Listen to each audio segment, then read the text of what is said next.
سعید بن جبیر رضی اللہ عنہ کہتے ہیں کہ میں نے ابن عباس رضی اللہ عنہما سے کہا، نوح بکالی کا یہ خیال ہے کہ موسیٰ علیہ السلام جو خضر علیہ السلام کے پاس گئے تھے وہ موسیٰ بنی اسرائیل والے نہیں تھے بلکہ دوسرے موسیٰ تھے۔ یہ سن کر ابن عباس رضی اللہ عنہما بولے کہ اللہ کے دشمن نے جھوٹ کہا ہے۔ ہم سے ابی ابن کعب رضی اللہ عنہ نے رسول اللہ صلی اللہ علیہ وسلم سے نقل کیا کہ ایک روز موسیٰ علیہ السلام نے کھڑے ہو کر بنی اسرائیل میں خطبہ دیا تو آپ سے پوچھا گیا کہ لوگوں میں سب سے زیادہ عالم کون ہے؟ انہوں نے فرمایا کہ میں ہوں۔ اس وجہ سے اللہ کا غصہ ان پر ہوا کہ انہوں نے علم کو خدا کے حوالے کیوں نہ کر دیا۔ تب اللہ نے ان کی طرف وحی بھیجی کہ میرے بندوں میں سے ایک بندہ دریاؤں کے سنگم پر ہے جہاں فارس اور روم کے سمندر ملتے ہیں، وہ تجھ سے زیادہ عالم ہے۔ موسیٰ علیہ السلام نے کہا، اے پروردگار، میری ان سے ملاقات کیسے ہو؟ حکم ہوا کہ ایک مچھلی زنبیل میں رکھ لو، پھر جہاں تم اس مچھلی کو گم کر دو گے وہ بندہ تمہیں وہی ملے گا۔ تب موسیٰ علیہ السلام چلے اور ساتھ اپنے خادم یوشع بن نون کو لیا اور انہوں نے زنبیل میں مچھلی رکھ لی۔ جب ایک پتھر کے پاس پہنچے، دونوں اپنے سر اس پر رکھ کر سو گئے اور مچھلی زنبیل سے نکل کر دریا میں اپنی راہ بناتی چلی گئی۔ اور یہ بات موسیٰ علیہ السلام اور ان کے ساتھی کے لیے بے حد تعجب کی تھی۔ پھر دونوں باقی رات اور دن میں جتنا وقت باقی تھا چلتے رہے۔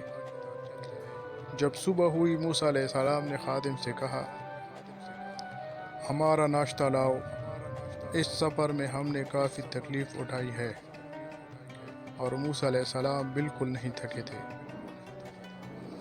مگر جب اس جگہ سے آگے نکل گئے جہاں تک انہیں جانے کا حکم ملا تھا، تب ان کے خادم نے کہا، کیا آپ نے دیکھا تھا کہ جب ہم صخرہ کے پاس ٹھہرے تھے تو میں مچھلی کا ذکر بھول گیا، بقول بعض صخرہ کے نیچے آب حیات تھا، وہ اس مچھلی پر پڑا اور وہ زندہ ہو کر بقدرت الہی دریا میں چل دی۔ یہ سن کر موسیٰ علیہ السلام بولے کہ یہ ہی وہ جگہ ہے جس کی ہمیں تلاش تھی، تو وہ پچھلے پاؤں واپس ہو گئے۔ جب پتھر تک پہنچے تو دیکھا کہ ایک شخص کپڑا اوڑھے ہوئے موجود ہے۔ موسیٰ علیہ السلام نے انہیں سلام کیا۔ خضر علیہ السلام نے کہا کہ تمہاری سرزمین میں سلام کہاں؟ پھر موسیٰ علیہ السلام نے کہا کہ میں موسیٰ علیہ السلام ہوں۔ خضر بولے کہ بنی اسرائیل کے موسیٰ؟ انہوں نے جواب دیا کہ ہاں۔ پھر کہا، کیا میں آپ کے ساتھ چل سکتا ہوں تاکہ آپ مجھے ہدایت کی وہ باتیں بتلائیں جو اللہ نے خاص آپ ہی کو سکھلائی ہیں؟ خضر علیہ السلام بولے کہ تم میرے ساتھ صبر نہیں کر سکو گے اے موسیٰ، مجھے اللہ نے ایسا علم دیا ہے جسے تم نہیں جانتے، اور تم کو جو علم دیا اسے میں نہیں جانتا۔ اس پر موسیٰ نے کہا کہ خدا نے چاہا تو آپ مجھے صابر پاؤ گے اور میں کسی بات میں آپ کی نافرمانی نہیں کروں گا۔ پھر دونوں دریا کے کنارے کنارے پیدل چلے۔ ان کے پاس کوئی کشتی نہ تھی کہ ایک کشتی ان کے سامنے سے گزری تو کشتی والوں سے انہوں نے کہا کہ ہمیں بٹھا لو۔ خضر علیہ السلام کو انہوں نے پہچان لیا اور بغیر کرایہ کے سوار کر لیا۔ اتنے میں ایک چڑیا آئی اور کشتی کے کنارے پر بیٹھ گئی۔ پھر سمندر میں اس نے ایک دو چونچیں ماری۔ ایسا دیکھ کر خضر علیہ السلام بولے کہ اے موسیٰ، میرے اور تمہارے علم نے اللہ کے علم میں سے اتنا ہی کم کیا ہوگا جتنا اس چڑیا نے سمندر کے پانی سے۔ پھر خضر علیہ السلام نے کشتی کے تختوں میں سے ایک تختہ نکال ڈالا۔ موسیٰ علیہ السلام نے کہا کہ ان لوگوں نے تو ہمیں کرایہ لیے بغیر مفت میں سوار کیا، اور آپ نے ان کی کشتی کی لکڑی اکھاڑ ڈالی تاکہ یہ ڈوب جائیں۔ خضر علیہ السلام بولے کہ کیا میں نے نہیں کہا تھا کہ تم میرے ساتھ صبر نہیں کر سکو گے؟ اس پر موسیٰ علیہ السلام نے جواب دیا کہ بھول پر میری گرفت نہ کرو۔ موسیٰ علیہ السلام نے بھول کر یہ اعتراض کیا تھا۔ پھر دونوں چلے۔ کشتی سے اتر کر ایک لڑکا بچوں کے ساتھ کھیل رہا تھا۔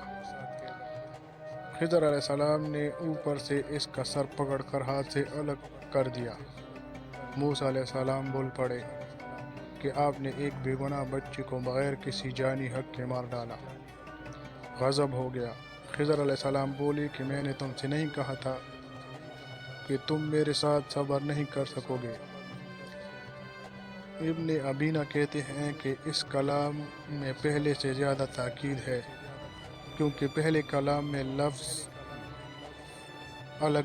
لگ نہیں کہا تھا، اس میں لگ زائد کیا، جس سے تاکید ظاہر ہے۔ پھر دونوں چلتے رہے حتیٰ کہ ایک گاؤں والوں کے پاس آئے۔ ان سے کھانا لینا چاہا، انہوں نے کھانا کھلانے سے انکار کر دیا۔ انہوں نے وہیں دیکھا کہ ایک دیوار اس گاؤں میں گرنے کے قریب تھی۔ خضر علیہ السلام نے اپنے ہاتھ کے اشارے سے اسے سیدھا کر دیا۔